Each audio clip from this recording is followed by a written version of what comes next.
I had a series of very brief dreams one night this week. In the first, my 10-year-old son was in danger. I was frightened and angry, but I secretly knew he could protect himself, that he was a lot stronger than anybody else seemed to notice. Next, I was at a celebration. It was the end of climate change. People from all over the world were there, and everyone was holding hands. There were photographs and crowds and laughter because we had figured it out. And it wasn't just that crisis, there was a feeling of multinational, multicultural solidarity, like the whole world had unlocked peace. And in the last, I was with just a few people, and we were creating bouquets of flowers with big ribbons. They were gifts we were giving out to everyone. They were beautiful and joyful, and everyone deserved one. I woke up feeling very clear about what's next. The children are stronger than we think. Solving the crisis will bring us together around the world. And beauty and joy are available, and we are here to create it for each other. This was my welcome to the new year. James Baldwin wrote in the epilogue to his book, No Name in the Street, he wrote, "An old world is dying, and a new one, kicking in the belly of its mother, time, announces that it is ready to be born. This birth will not be easy, and many of us are doomed to discover that we are exceedingly clumsy midwives.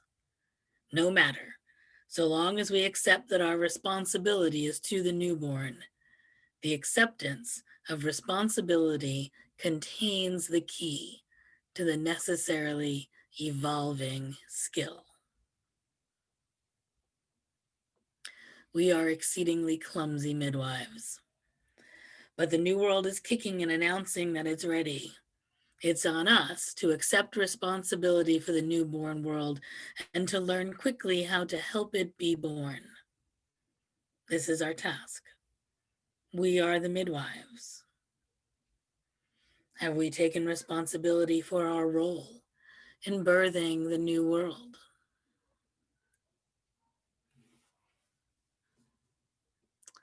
Does that question make you feel tired?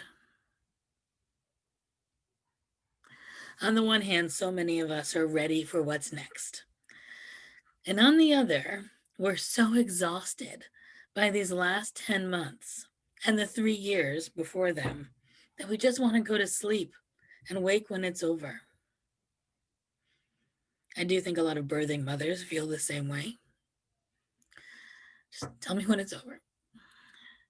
If ever we needed a year to end, this is it. If we ever needed a new world to be born, it's now. But maybe for today, we'll just do a little bit of resting. A new year gives us a chance to take inventory and to consider what we need and how we're going to get it. It's important for us to take care of ourselves since we are the midwives for the new world. And while the calendar has changed, our reality hasn't. The pandemic continues. We remain isolated. We are distant from family and friends. We aren't going to the theater or the opera or to concerts or gallery openings. We aren't roaming new stores to see what's in fashion or bringing laptops to coffee shops to work among the people. Access to joy isn't so easy these days, and the new year doesn't change that. January 2021 looks a lot like December 2020, just without the holiday lights. And yet, it is a good time for us to look out at the year in front of us to ask some critical questions. The question I asked my family over dinner this week is the same one I'm going to ask you. What do you need? When you look at the upcoming year, what do you need to get through this year, or at least these next few months, with some level of peace? And how can I help? How can we, as a spiritual community, help? One of the things we have that so many don't is each other. We have a congregation, we have a community of people who have covenanted to be here for each other. So, what do you need? Too many of you have lost income. Some have lost jobs altogether, and some have lost some of your work, if not all of it. But we have this new Leaf Fund. Would it be helpful if I sent a gift card to you, maybe from Trader Joe's? If so, please just ask. Send me an email and let me know where, if not Trader Joe's, where? Where do you shop? Where can you get food? Where can you get what you need? And let me help you. Let us help you. People have put money into this fund so we can help each other. Let us take that one worry off of your mind this week. What else might you need? Are you feeling lonely? We have a lot going on during the week, but maybe you're not connecting in those groups. So please tell me, what would you like to see us offer? In the spring, I was doing regular check ins, conversations for people who just wanted to talk. Should we do those again? Is there something else? Something more active, maybe a social justice group or a caucus group for people of color, for women, a book group, an online exercise group. How can we as a community help each other through the winter? It takes a village, and we are your people. This afternoon, we're going to spend some time telling stories about people we've lost. There's been so much grief, but in this socially distanced world, memorials are very different. Instead of large public gatherings, they're small and private, which leaves many people out. We're bumping up against all kinds of social rules that have created awkward situations and have left folks without closure. So today, we're going to tell some stories. Jerry will talk about Gersel, and Leonore will talk about Helene. I'm sure a lot of people want to talk about hope, and we'd love for you to come with pictures and memories to share about whomever you'd like us to hold with you today. What else do you need?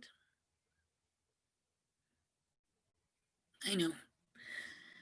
You need a vaccine and to be with people. When this is over, I'm declaring crowded room day. We can all get together in the assembly hall and hug each other. For today, what do you need? Is there something I can do or we can do together to help you? For those of you who stay for breakout rooms after worship, I'd love for you to ask each other that question. What do you need and how can we help you? It was my intention to spend this sermon pitching my vision of community church in the New World. We are going to have to vote on the future of our buildings later this month. The timeline got moved, and this conversation we've been avoiding for almost a year needs to be had. We're having a lot of meetings this month, and I'm hoping that you're going to come to them. So I was planning to tell you how exciting our future is going to be. And I will in a few weeks, but not today. Today is about breathing. It's about taking inventory, about assessing our needs and letting go of whatever needs to be left behind so we can move into a new year feeling rested, feeling comforted, feeling ready. As Megan said, feeling peaceful and at ease. I'm not one for resolutions. Aside from never seeing them work, I think they're opportunities for us to feel shame about who we've been, to feel like failures when they don't work, and to make unnecessary comparisons to some idealized version of ourselves, rather than moving into a new layer of acceptance, which is where peace is actually found. So I don't like resolutions, but I do like letting go.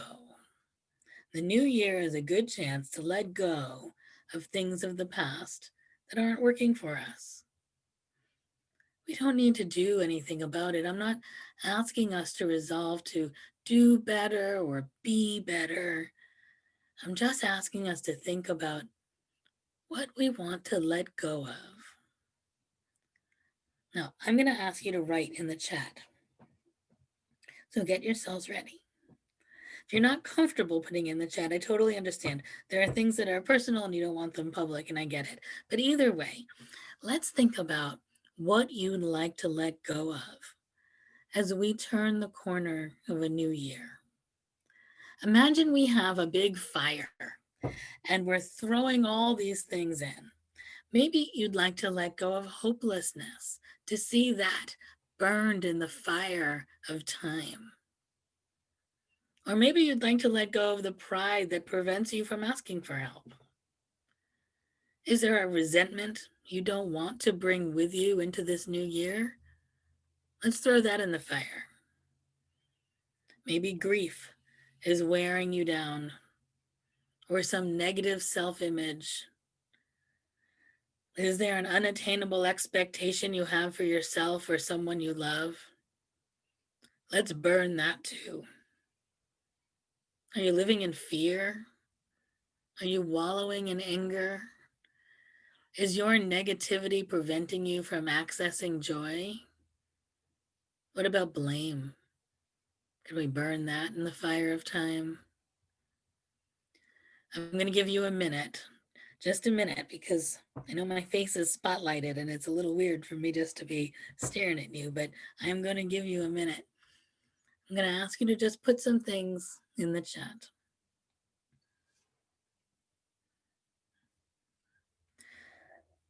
Tell us what you want to let go of.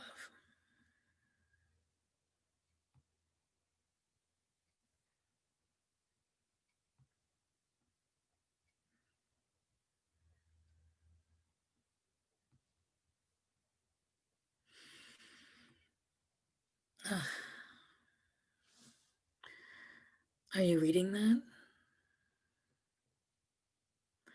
So beautiful. So real.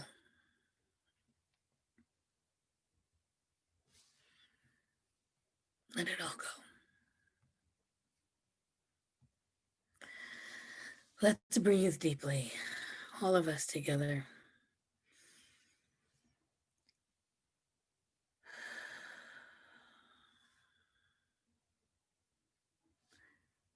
And let's let it go. We are resilient. We are strong and beautiful, and we are going to be okay. This new year is rife with opportunity. As horrible as 2020 was, and as unassuming as 2021 seems to be, I am filled with hope for what's next. We've taken a beating. We've lost so much. We need to grieve, but we're going to be okay. We'll be dancing and singing and holding hands before the year is out, and maybe within a season or two. What's before us is gorgeous, a reflection, it is an embodiment of who we are and how we make our beauty and our spirit manifest.